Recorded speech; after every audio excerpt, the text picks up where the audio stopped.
Yang dikatakan puasa itu apa coba? Ndak, ini latihan jadi ahli fikih. Yang dikatakan puasa itu apa coba? Menahan. Umumnya orang kan menahan lapar dan minum dari fajar shadiq menjadi sampai terbenamnya matahari. Nah sekarang pertanyaannya kalimat menahan apa?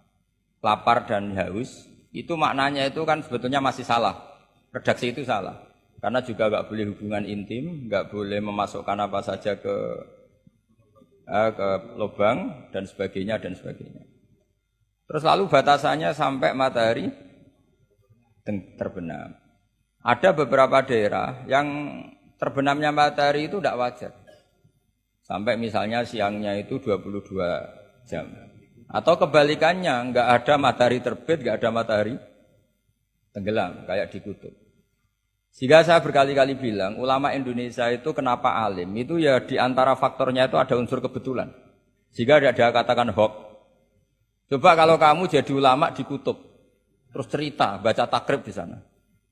Awal waktu sholat subuh itu dimulai dari Tulu'ul Fajri Shadiq sampai terbitnya matahari.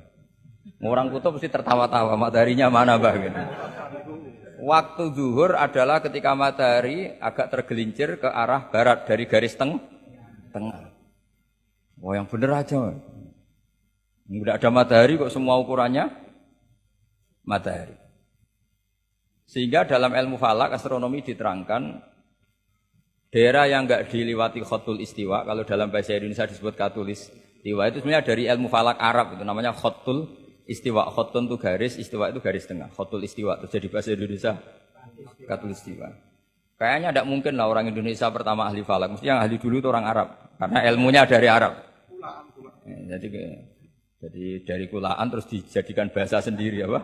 Katulis istiwa.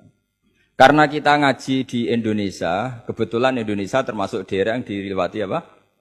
Katulistiwa. Sehingga waktu kita normal, trennya ya 12 sama berapa? 12. Nanti ada masalah itu misalnya kamu tadi di kutub, lalu puasanya gimana? Apa dikonversi, tetap polanya 16 jam, terus konversi per antar sholat itu kira-kira berapa apa?